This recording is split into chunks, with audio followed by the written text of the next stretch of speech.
Well, I should and know it better. probably Should was. know better. I don't know all of it. I just knew that when you said that about the Rough Riders, I'm like, I don't think so. Because my mom is very adamantly anti-Rough Well, Riders. especially, because it wasn't just them, it was the Buffalo Soldiers, the Fifth Army Corps, so there must have been some kind of, I mean, of course, you know, young journalism and the sinking of the Maine, so, you know, definitely like, an era I need to look more into. I guess I'm more interested, the 20th century is more interesting to me, but that late 1800s. Well, me too. I mean, I'd like to know more about exactly. There's a book by a woman named Ada Ferrer about the independence movement. It's called Insurgent Cuba. It's all about the 1800s, and that should have kind of reminded me about Jose Marti, with Complicated History. That's a great book about the independence movement of Cuba in the 1800s. Hello there, I like your hat, very kind of fitting for Cuba. So hello everybody, should we get started? So has anybody heard of this man before? It's okay if you haven't, I hadn't heard of him until I got into Cuba. So he's someone who probably isn't as well known because, I guess because partly he came to prominence before the revolution, so he's in that kind of weird period before Fidel Castro, and Cuba, like we saw last week, didn't really have Mexican muralism because there's no revolution in Cuba until 1959, so just keep in mind we're looking at kind of apples and oranges, but there's some overlap. I think the difference is really time. When the Mexican Revolution took place in 1910, you had this artistic movement, Mexican muralist movement that really kind of continued that momentum, whereas in Cuba, there was no revolution fueling any Mexican muralist movement in Cuba. So he's someone who I think is a good example of how art goes from kind of Europe back to Cuba, because he's a real, famous for being a protege of Picasso, very unlikely protege. So let's talk about how his sort of very interesting journey from Cuba and then back to Cuba. Now he had an exhibit at the MoMA this last fall, which is a really cool way of atoning for the MoMA, excluding him from their famous 1940 exhibit, or 1944, 43, thereabouts exhibit of Cuban art at the MoMA. So why did they exclude him? Well, let's see. So, you know, very interesting time to be alive. Anyone born in 1890, around that, had a really interesting, coming of age, including Wilfredo Lam. So, anyone know who that is right next to him there? Picasso. Yeah, Pablo Picasso. Yeah. I saw the movie Surviving Picasso, and I could never like Picasso ever again. It was all about him being a womanizer. So it's hard for me to look at Picasso without kind of thinking about that movie. Nevertheless, he's definitely an important figure, and a very positive influence on Wilfredo Lam.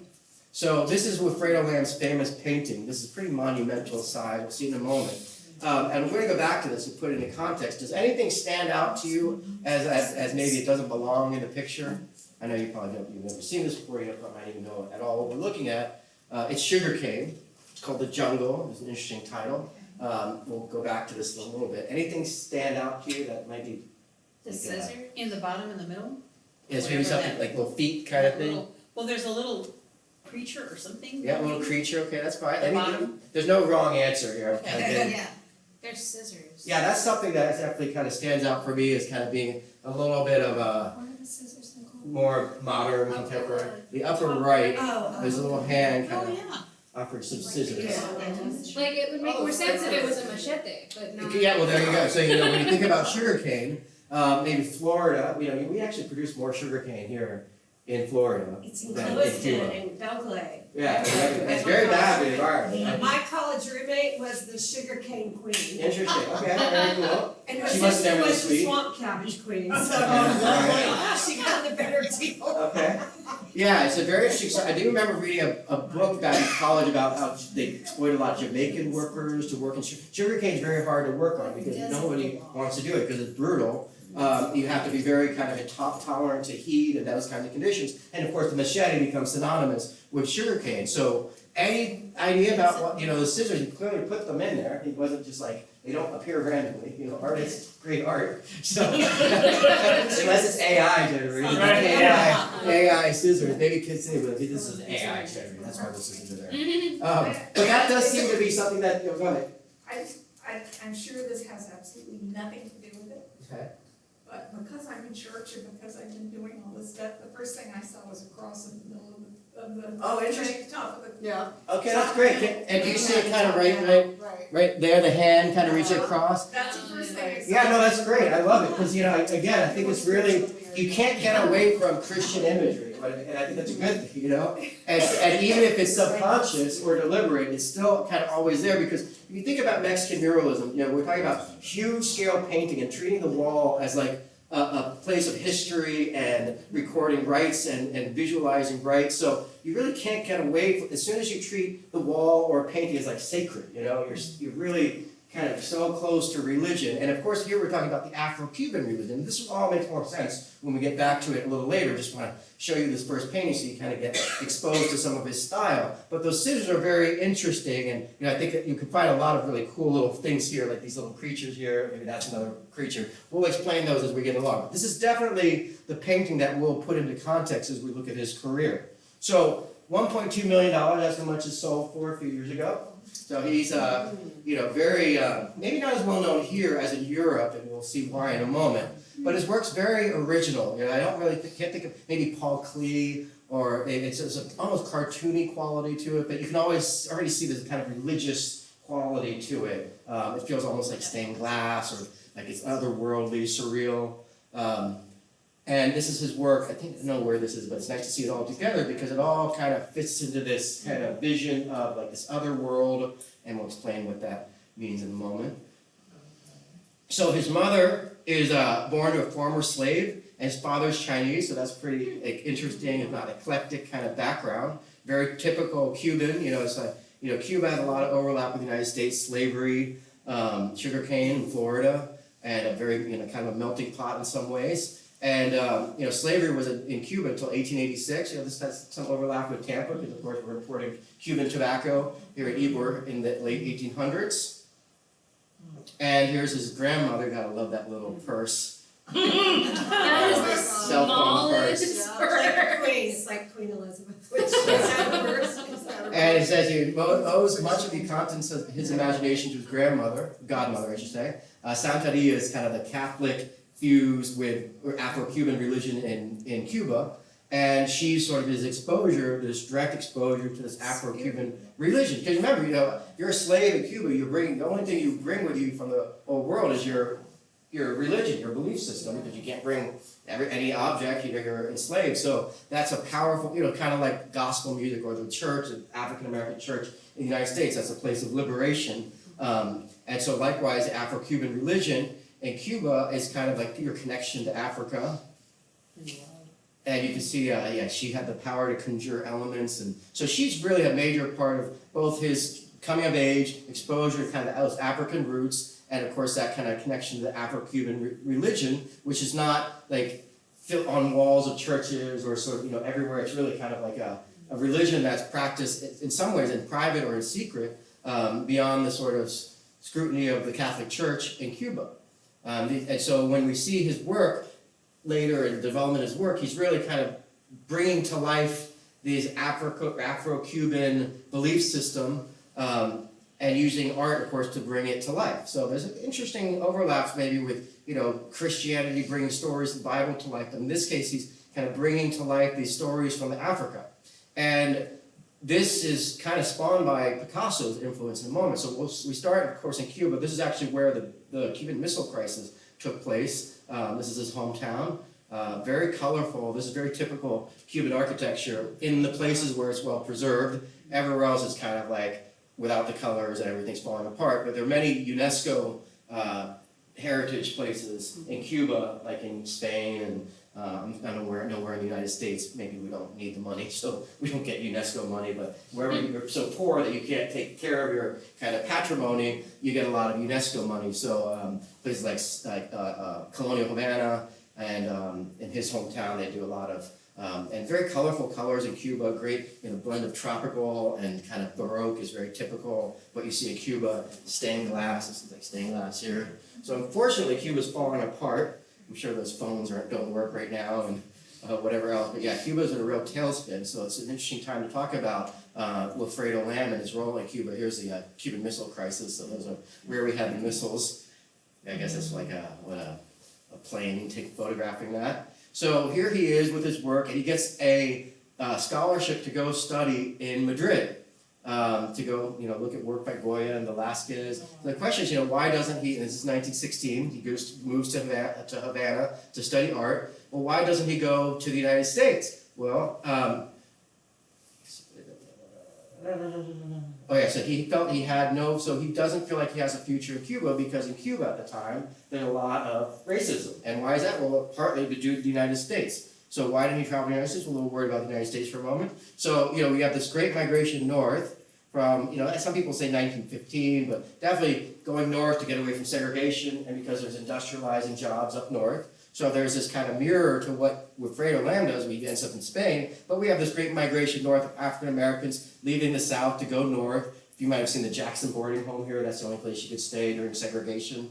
That's kind of near on the way to Ybor City, you guys know what I'm talking about. So we have this kind of segregation in the United States, and this would brush off into Cuba because with us kind of basically treating Cuba as like a colony, our kind of policy or system kind of was the same as what happened in Cuba. So not only, after the Cuban independence, Africans in Cuba still weren't able to practice their religion. We'll see later that actually I think the United States really outlawed any African religion in Cuba because of our segregation in the South. So we have, in Florida, we had segregation in the pools and the oceans, and we had wade-ins. I don't know if you know, they were sit-ins. We had wade-ins where people would go into the water together.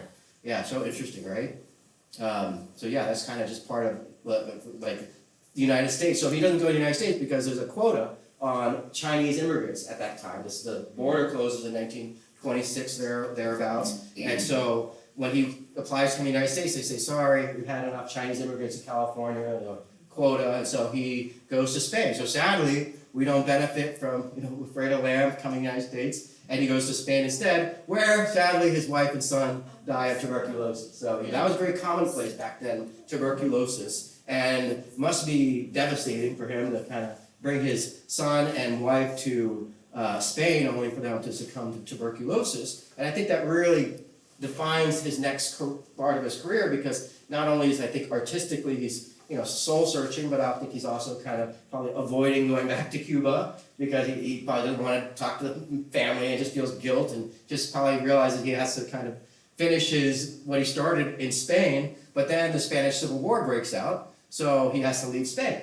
So he's kind of got this fascinating career where he's just kind of dogged by all these kind of conflicts. This is, I think, a famous photo by a famous photographer, I can't remember his name. But in fact, I think they say this was staged, but this is very Roberto Capa, I think. This is a famous photo from the Spanish Civil War.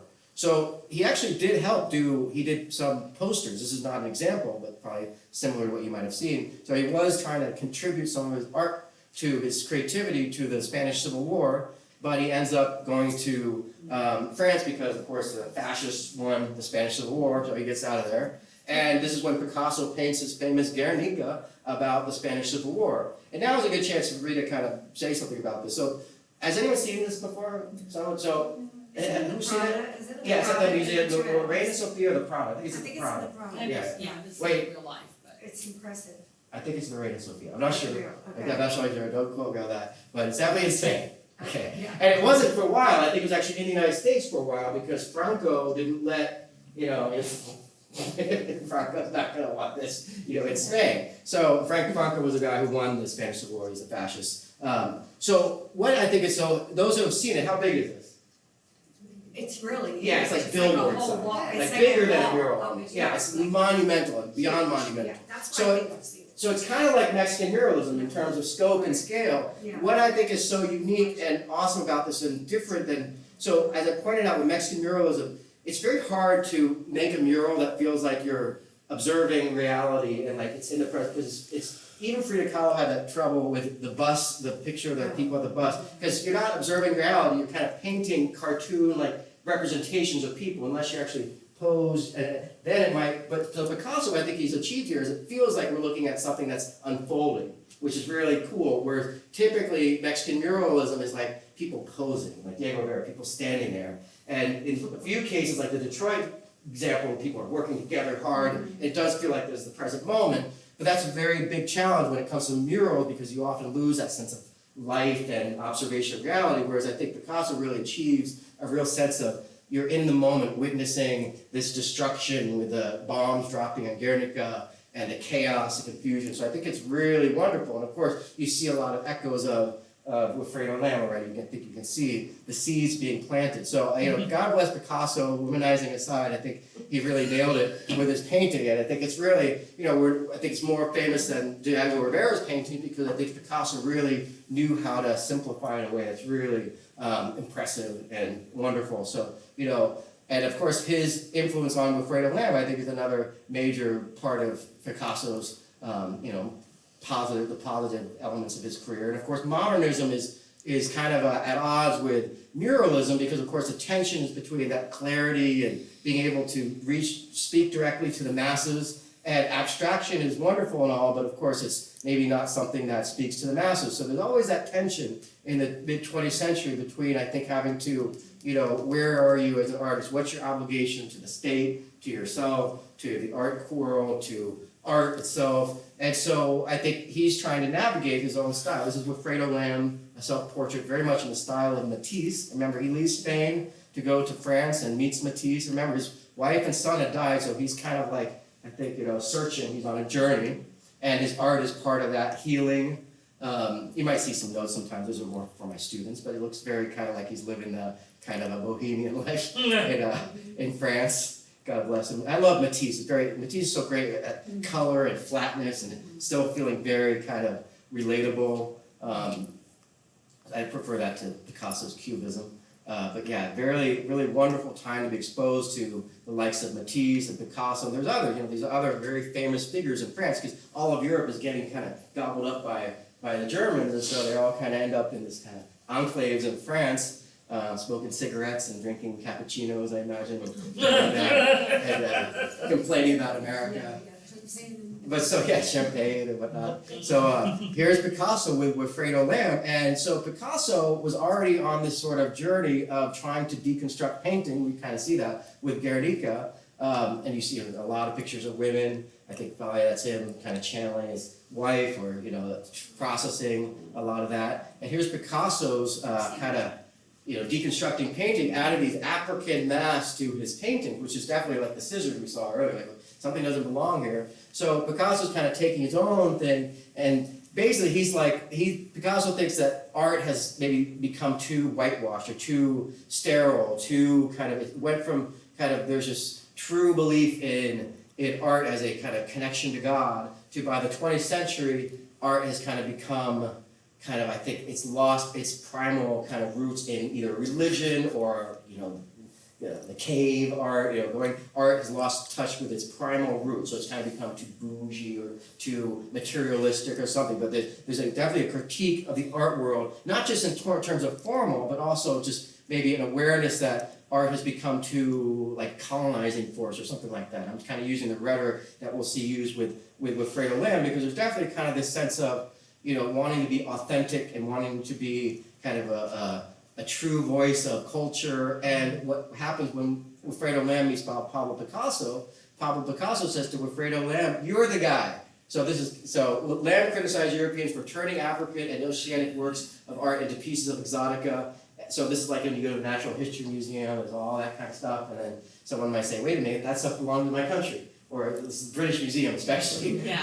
Those things are stolen treasures. And I think there's some truth to that. But of course, it's one thing for Pablo Picasso to say that. It's another thing for Wilfredo Lamb. So Pablo Picasso kind of identifies Wilfredo Lamb. It's like, you are the guy who can do what needs to be done, and I can't do it because I'm just a short little white guy, not me. Picasso. So Picasso is like, basically like, you are the one who can address Africa. And of course, France has a lot of overlapping history with Africa, and I don't think it's very good history. It's kind of like the United States has a lot of ugly history in Latin America.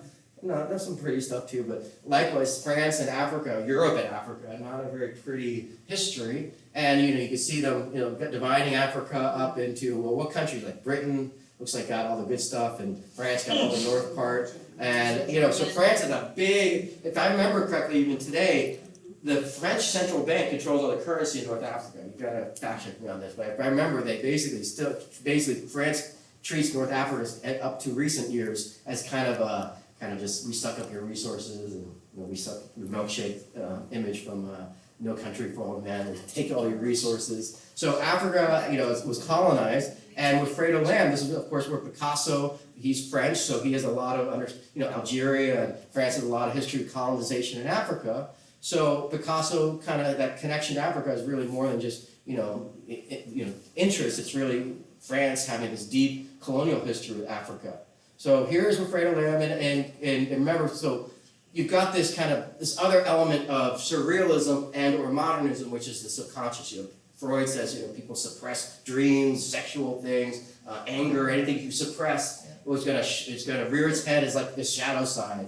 And I think that my understanding of shadow side is like, here's how you see yourself, here's the truth, and the difference between the two, that's your shadow side. Right. And so if part of this difference is between how you see yourself and the truth, a narcissist especially, like big difference. So that shadow side is going to be where all those kind of suppressed stuff kind of rears its head. So this is like a way of treating the canvas as like the subconscious, which, I think, is that religious? I mean, that's something interesting to think about. Like, is the voice of God kind of your conscience in your head? So I think this will all kind of perhaps merge into some kind of AI vision of art in the future.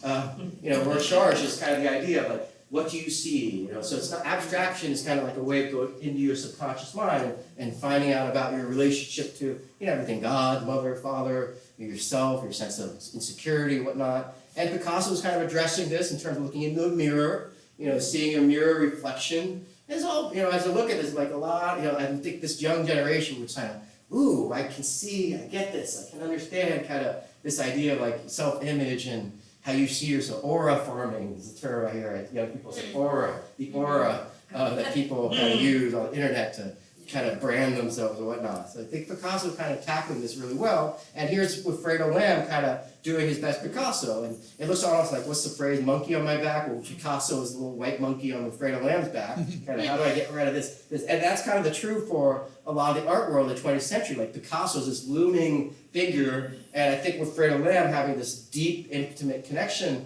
with Picasso means he kind of understands he can take this idea of celebrating African culture and take it back to Cuba. And of course, at this point, he's been away from Cuba for quite a while and is getting exposed to artists like Matisse and Picasso and definitely absorbing a lot of their influence and kind of running with this kind of, Paul Klee, surrealist kind of style here. Andre Breton is a famous surrealist, so really rich kind of landscape of people in France at the time while the Nazis are circling in, and there must have been a great sense of uncertainty about the future. Mother and child, this looks like he's finally kind of addressing his wife and child, kind of bringing the two subjects together. So it seems like that's kind of a moment of healing. No face, so it's still definitely a lot of tragedy, I think, in the background there. But you could really, I think, see Picasso's influence. I love this one. I don't know why it's such a neat painting. But he's still, I think, exploring. And I think when Hitler invades Paris, the famous joke is, why do they put trees along the road to the Arc de Triomphe so the Nazis could have shade when they invade? That's the joke. Yeah, so this is the Nazis invading France. And artwork in Germany is a tricky subject too, because of course, what's the role of an artist in wartime, right? So designing, making artwork, putting on exhibits to pillory, views, and using this kind of, go back to this kind of traditional German script and putting on an exhibit of degenerate artists, literally called degenerate art. So Hitler Hitler was a famous art school dropout, and so he puts on this show of abstract art, of all art that they see as art, degenerate art. So interesting too, because like you can come at art from like I hate this because it's not history that I like, and you can come as I hate this because it's not. But there's two like left wing and right wing that both approach art as like this is offensive to me. So interesting, right? Because this is him kind of being an iconoclast, kind of knocking abstract art off its pedestal, and kind of offering Hitler's whole vision of art is much more kind of Norman Rockwell. I think Norman Rockwell would probably disagree with that, because Norman Rockwell has, I think, his art is in a much better place, but it's still illustration. I want it to be naturalistic and illustrative. And Hitler hated anything that seemed chaotic and kind of confusing and or not kind of nationalistic in its core. And so he hated stuff like this is, I think, Paul Klee. Oh, I love it. Yeah, right, or maybe this is Kandinsky, it could be Kandinsky, or Miro, I don't know, they all kind of blend together, but yeah, it's so wonderful. And, you know, again, is this tapping into the subconscious, is this the language of God, is this kind of, I think, when I see this, it's like artists exploring the possibilities of art because they're free from having to kind of be so illustrative, of course, but then, of course, it becomes problematic if you believe that art needs to serve your nation, so you know, at an extreme, you could say, well, that's like Hitler rejecting, but also Diego Rivera would say this is not fitting for the Mexican Revolution because it's, and likewise with Cuba, do you think Fidel Castro would be like, yes, this is good, this is gonna help fight the United States. Now, you might say, well, if Cuba,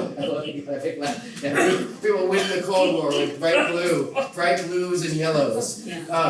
But in a way, it's kind of like, well, maybe Fidel Castro, if he hadn't been, because the tricky thing is, well, where does the revolution start and where does it end? So Fidel Castro is going to say, like, no, I need to scoop out your heart and make it communist, right? Some people might say, no, I want that to be a safe space where politics doesn't interfere. And we have this raging dilemma in this country too, with, you know, all the boundaries being blurred everywhere. Where does politics begin? Where does it end? Does it end at the sports stadium? Does it end, you know, in art?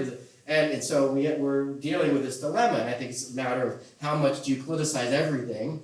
In a way, you could say abstract art is removed from politics. But you could also say, well, no, it's irrelevant because it doesn't serve politics. So it's really depends on how you define a lot of things. Alex? Yes, question, I comment? just have sort of a question. It's like, that's so interesting what you're talking about to me, and yet I'm like, what the audacity of politicians and world leaders who are having, you know, doing these horrible things and are taking over, you know, trying to take over France and take over Cuba and all these things.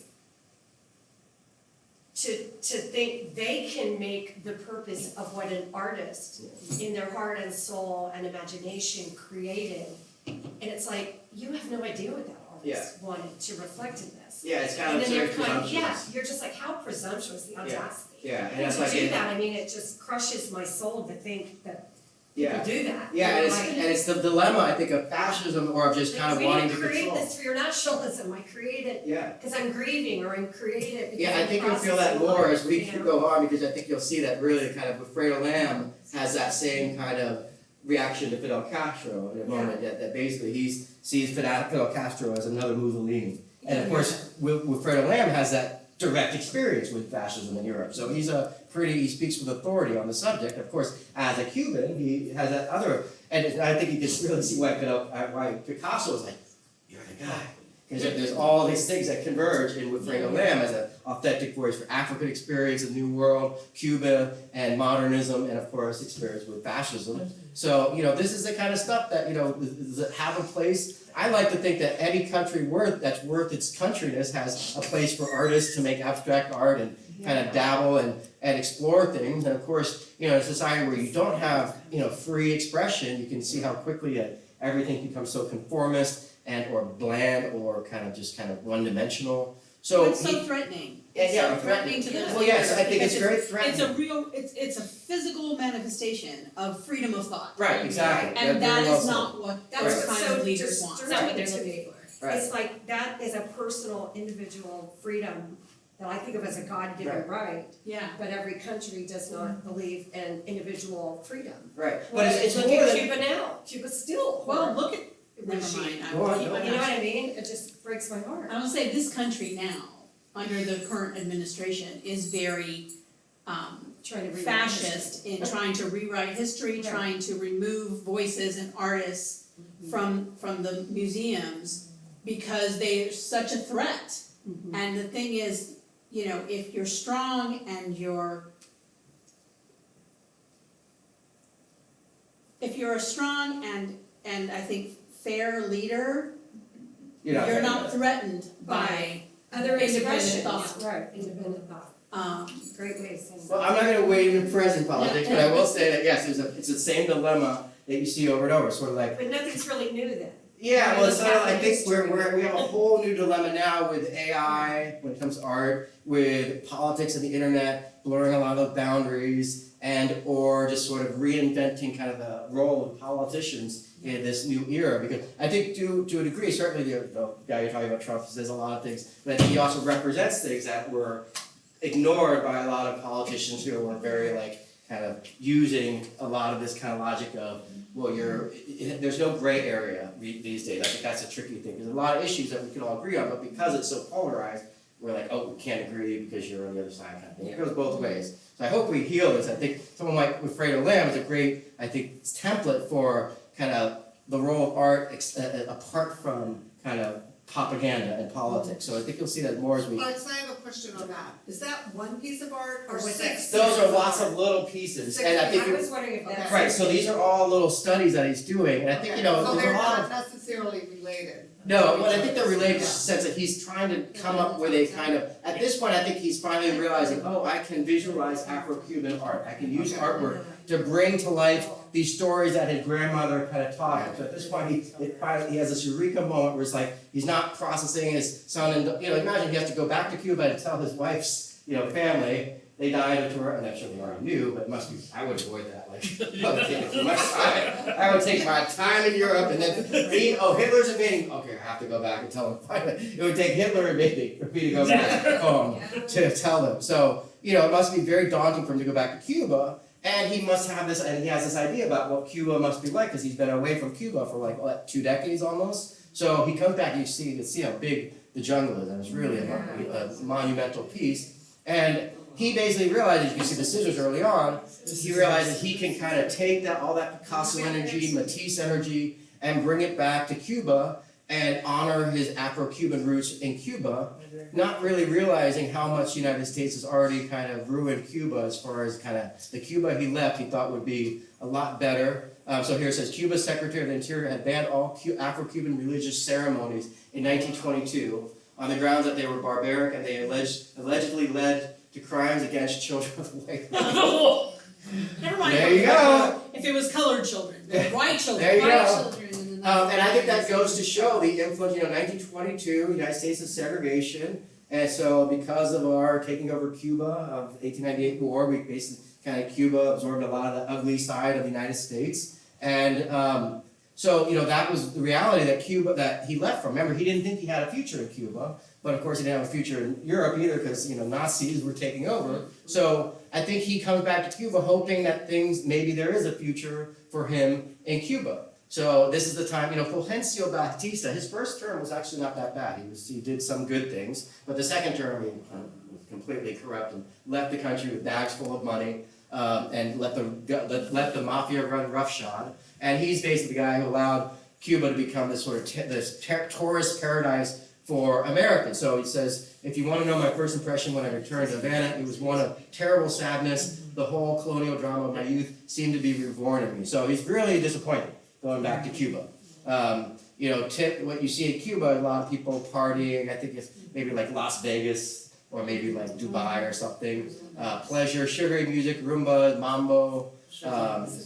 If you ever watch Godfather 2, like dividing Cuba up for all the mafia families. What I saw on my return was like some sort of hell. For me, trafficking and the dignity of people is just that hell. So, he's stewing in the sophisticated world of Europe with Picasso, and it must be so hard to kind of take someone who's has such a sophistication and kind of put him into a world where it's like treats him so small and doesn't understand what a valuable person is. This kind of speaks to your typical many African, a little bit of African descent perhaps, but a lot of segregation in Cuba along color lines. So people working in the tourist industry, if you're African American, maybe you just dance and you don't serve food kind of thing. So treating African culture as kind of objectifying it.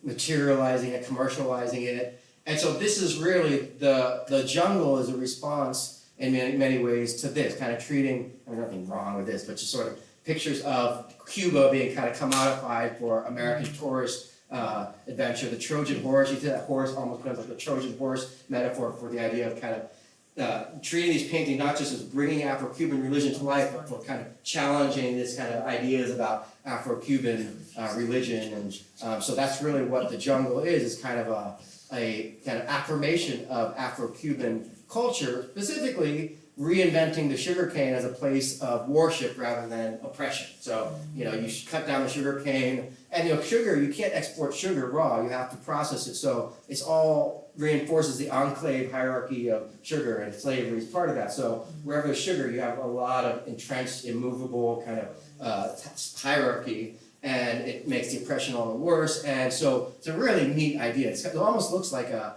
cathedral or some kind of place of worship. All the vertical lines, the colors, almost feels like stained glass. But what a neat reinvention of Picasso for Cuba with colors that Picasso never really. I mean, Picasso, I like Picasso color, but there's something really tropical and Cuba about this. And it's such a neat kind of example of Picasso in the New World, or someone channeling that without it looking too. I mean, it definitely does have elements that are Picasso, but he couldn't have done this because he's just not the right person. You know, I'm the guy that talks about short people. You know, I'm the guy. He's the guy that talks to Afro-Cuban. You know, we all have our authentic voice, whatever. And you know, I gotta just love how he's kind of making it somewhat kind of like physical, the human body. They're all kind of cut up with the scissors. Like, what about the scissors? And I think that goes back to Picasso, maybe try cutting maybe your ties to that kind of colonialism, some kind of like iconoclasm. And where is the jungle currently? So that's a great question. Display. I think it's at the Somewhere MoMA. wonderful. I'm pretty sure it's at the MoMA. Oh, it is. Yeah, so they had a show of his this last fall, and even before that, they excluded him from. Remember that we didn't give him a visa, so that starts the insult starts there, and then we excluded him from the 1943 Cuba show.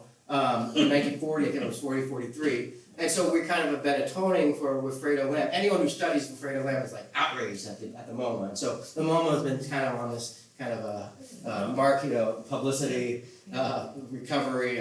And so he not only had his own show at the MoMA this last fall, but now the jungle is like a permanent part of their collection, which is, you know, wonderful. I think that's great. And I think that's really where his idea is, like, he's kind of got this like revolution in the painting that's gonna spill out into the MoMA and kind of destroy the colonial empire from within, kind of thing. And of course, metaphorically speaking, it's not like Night in the Museum with a little sugar cane.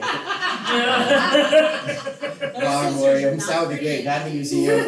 With Fredo Lamb, not in the museum. That museum. So yeah, he says he wanted to disturb the dreams of the exploiter. So I think the scissors, the kind of reinventing the sugar cane is sort of like he's really trying to kind of like Trojan horse, kind of put his painting into these kind of cathedrals of Western civilization.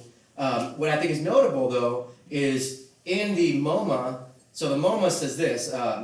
This is what the MoMA says. But the actual quote is, this is what the MoMA says. Cuba, one of the world's largest sugar exporters, had been colonized since the 16th century. The Atlantic slave trade had brought more than 1 million Africans there as labor, blah, blah, blah, blah, blah. You read the rest. That's the actual quote. So this is the MoMA quote. I wanted with all my heart to paint the drama of my country, to disturb the dreams of explorers. That's the MoMA. This is the actual quote. I wanted all my heart to paint the drama of the country, but by thoroughly expressing the Negro spirit, the beauty of the plastic of the blacks, this way I could act as a So they left out a big part of the quote. In the MoMA. Because the Trojan horse is gone. Right, it's the interesting part. Yeah, so I think that really goes to show that even though they're trying to make up for the past, they still got this kind of like, well, we don't want anything we don't want to look bad kind of thing, or we don't want it to seem kind of too aggressive or something. What's that? Like we're taking a side. Yeah. So it's so it's a very interesting dilemma. How we honor art from places that we kind of had an ugly relationship with. I think Europe and Africa was a really interesting example of that.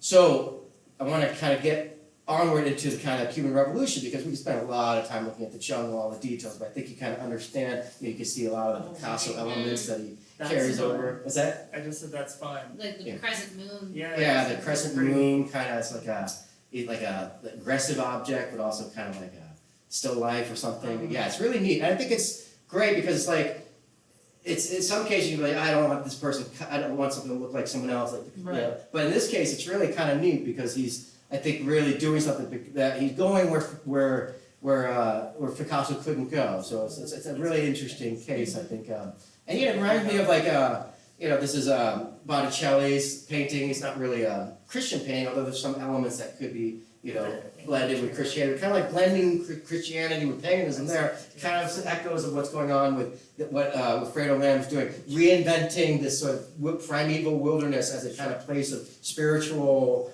something, communion, little winged figures. But it's not Mexican muralism, it's modernism, monumental modernism, but it's also in this weird intermediate period before the Cuban Revolution. And so yeah, this is typical painting from Cuba in the late 1800s showing the sugar plantation. And you see it's an enclave. It's beautiful. Do you see the slaves? They're very kind of hard to spot. Were those tiny dots? Yeah, they're kind of like these little, I think, figures here. So it's not a painting about slavery. It's a painting about, I think, the tropical landscape. But it's also a tropical landscape with a sugar plantation. And so certainly this is the kind of the jungle, and then there's this at the other shade. It's a very different approaches. This is by a French person visiting Cuba. So this is kind of first views of Cuba are by outsiders visiting Cuba. And then we get a few examples of native Cubans painting Cuba from the point of view of a native, of course. Or here that we've got, and this is, really exquisite painting, showing the sugar plantation in the background, the smoke. But almost you can see like the juxtaposition of rustic and modern. And this is very typical of Cuba in the 1940s, paintings, tourist painting, cha-cha-cha. And we saw some of this last week. There are other artists who are trying to do similar thing, like paint Santeria, paint the sugar cane, kind of reinvent sugar cane show those workers kind of an icon of Cuban history. The machete is kind of like the cowboy vaquero in Mexico, the cowboy. Pancho Villa here, I think similar. We have like what cowboy, or I don't know what would be like American, maybe a mechanic or something. Trying to think of what would be an icon of American hard work. But so the jungle you can really see is kind of really unique. So unlike kind of this more illustrative, and I think much more interesting too because it is kind of in that modernist Cubist language, which feels much more religious in a way that I think is so neat. So I'm kind of curious. I could see Christian artists kind of one day kind of going. I'm curious to think if there's any Christian artists who are like abstract art is the language of God kind of thing. Like I'm getting closer to the Matrix or whatever, getting out of the Matrix. And so so it's interesting because this guy's work was included in the 1940s MoMA show in New York, but Wilfredo Lamb not. And I think probably because either Chinese descent, African descent, and or just the segregation and whatnot. So there were artists, and I don't know if Wilfredo Lamb actually met these artists, and or if he even met Siqueiros, because that's really an interesting thing for me to find out. Because he's in, they must have heard of it, because over here, Wilfredo Lamb's painting the jungle, and over here, Siqueiros is painting his painting. So I don't know if they ever met, but I mean, what a shame if they didn't. I mean, they should have at least hung out for a moment. So let me do some research. I'll find that out for you. But so then we have the show at the MoMA in 1944, and we don't have anything by Wilfredo Lamb, which is really shocking and really tragic. And we have all these other artists who are there, but we know Wilfredo Lamb. We have Pelaez and a few. So he continues to work during this period in Cuba. But now you've got all these changes going on. I don't want to spend too much time on his work because I think you get the idea that he's bringing to life this kind of Afro-Cuban rights and really wonderful. And Andre Bertrand is a close friend to him. He goes to Haiti and kind of affirms Haitian culture. So if you ever meet someone who of Haitian descent, Wilfredo Lamb has a lot of love for Wilfredo Lamb. But I think he really doesn't feel a sense of home in Cuba. Probably that's why he's traveling with Bertrand. And when Fidel Castro kind of marches down the mountains in the late 1950s, I think Wilfredo Lamb has to decide, do I have a future? Once again, do I have a future in Cuba? And I think you have to realize that, of course, this kind of style, Matisse, this is not Wilfredo Lamb, but Pelaez is on the facade of the Havana Libre or something like this. This is Animal Cry by Hugo Conceguera.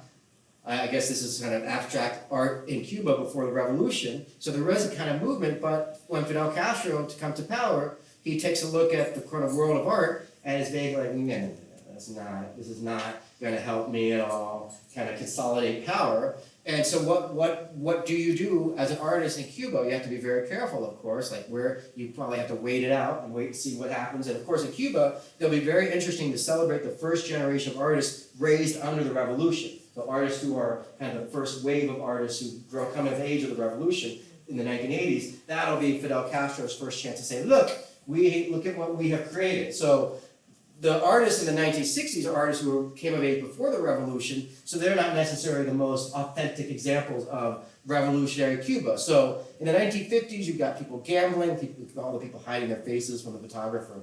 This guy's hiding his face. Oh, I see it, yeah. He's hiding his Yeah. face. He's hiding his face. So, that's what people used to do. They would spend their kids, This guy's like not even being subtle about it. Yeah, not even subtle about it. All men, probably going away for the weekend, they're gonna spend their money.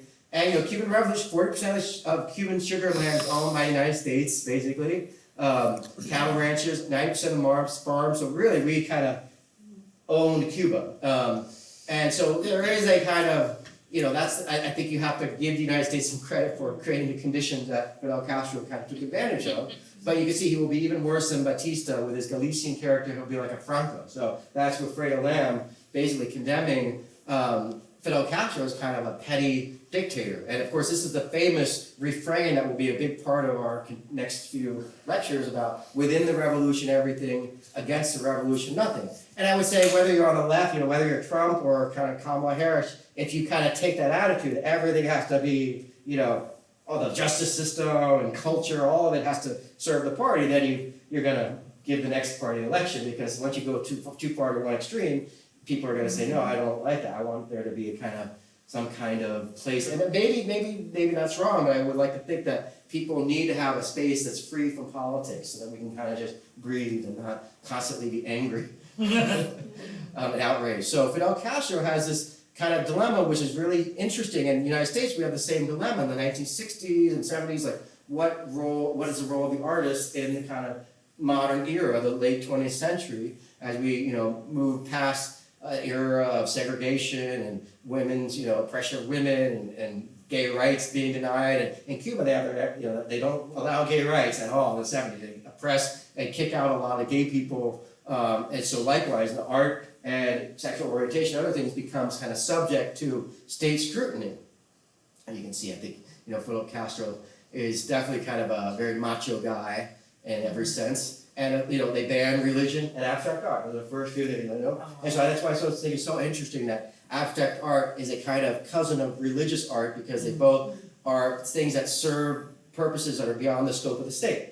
And Fidel Castro really doesn't want there to be anything beyond the scope of the state, including Afro-Cuban religion, because he doesn't want any religion. And even though I think he'll say that, he wants to end racism, he doesn't want to end racism and allow for kind of free thinking, free operation, whether, and this is very interesting when you think of, there's a movie called Fresa y Chocolate, called Chocolate and Strawberry, about ice cream, but it's about gay and straight in Cuba, and whether the government can kind of police your orientation. Is a movie that came out in the 1980s.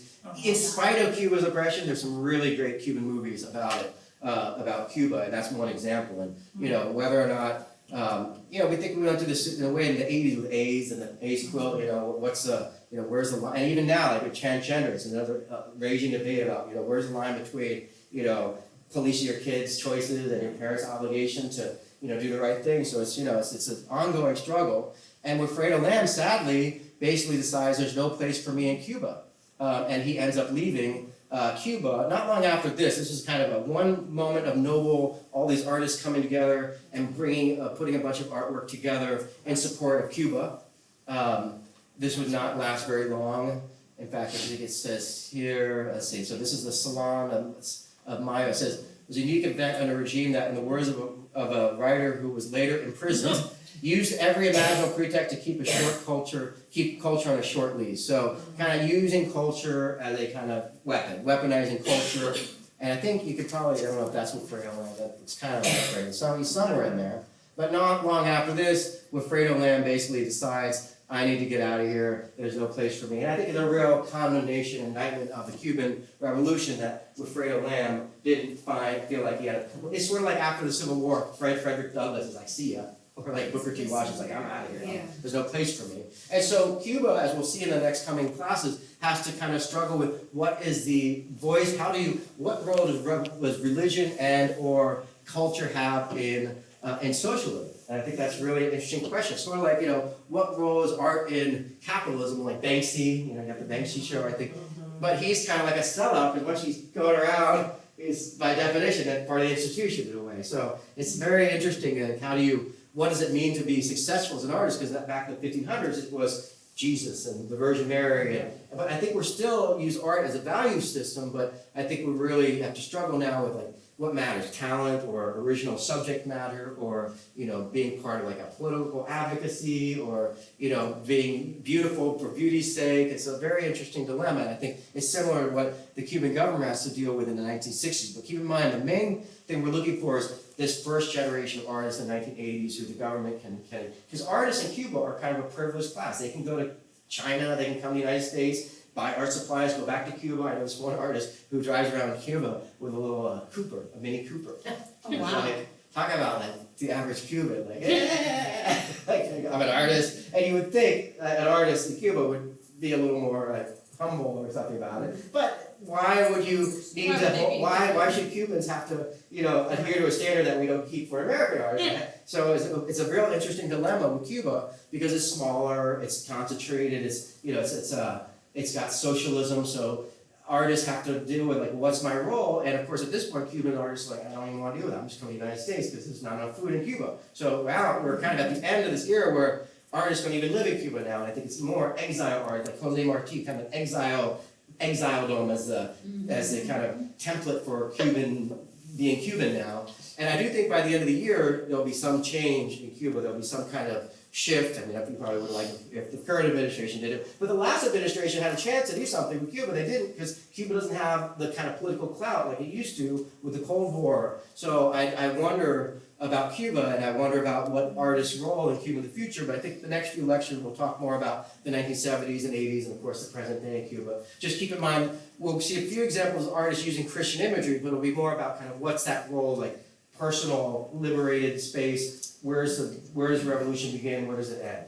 But we'll mainly focus, of course, on Cuba. Now, here's one artist I will say who's like kind of she's an artist from the United States who likewise kind of addressing African culture in the United States. And I think there's kind of interesting use of masks you see in the African art. So, we have an interesting kind of parallel journey with artists in the United States after the Civil War ended and, Harlem Renaissance. So I think it would be like a similar migration to Wilfredo Lamb's migration to Europe. And it's great that they had his exhibit at the moment to atone for what they did, excluding him.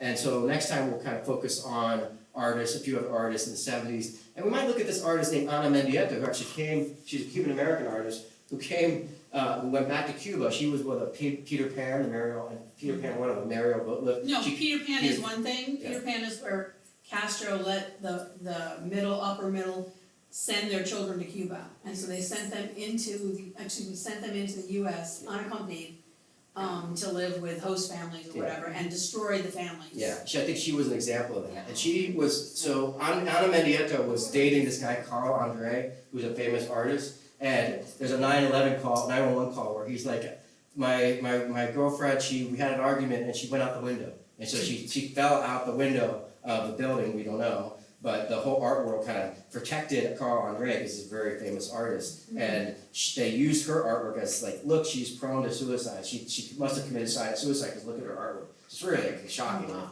It's like showing Picasso that artwork and saying like, see, look at these cut up figures. He must be a womanizer kind of thing. Like as if their artwork confirms a personality. I mean, sometimes it does. But yeah, Ana Mendieta is a case of an artist who was kind of probably thrown out the window by her boyfriend. And the art world in New York came to his defense and kind of hung her out to dry. So we might look at her artwork in a few weeks, but I guess that's a good place to end for now. So I hope you like Wilfredo Lamb. He's not a Christian artist per se, but I think it's a really neat parallel of kind of a religion that's kind of treated as kind of like marginal, like the Roman treated Christianity for a while, and then this artist comes along and affirms it. But sadly, like the Spanish Civil War, the Nazis, Fidel Castro, completely kind of disrupted, Wilfredo's journey. So I think in the future, Cuba will kind of elevate Wilfredo Lamb to a place of prominence, and he'll be considered as a major figure in the New World. But it's just, we got to get rid of the Cuban military, and the Cuban military owns everything in Cuba, the hotels, the farms. There's no change in Cuba without brokering some deal with them. And someone tells me Trump's not the best guy to do it. He's a little too bombastic. But someone needs to come along as kind of like let's invest a lot of money in Cuba, let's heal, let's move on, let's move forward, maybe Spain, Mexico, work together with the United States or something. But, the biggest immigrant group in Tampa right now is Cubans, because they're just like, bye-bye, I don't wanna stay in Cuba anymore, and the Cuban government's like, go ahead and leave, we need the money sent back to us as bad as we need you to stay. So, very sad, tragic state in Cuba, but I think a lot of interesting possibilities in the future. Maybe by the end of this series, we'll hear about stuff going on in Cuba, because someone should invest a lot of money in Cuba right now, but it's going to be hard to do that until the system kind of changes. So, anyways, I'll stop talking now. Thank you guys. Good to see you. I'll see you next Sunday. Thanks.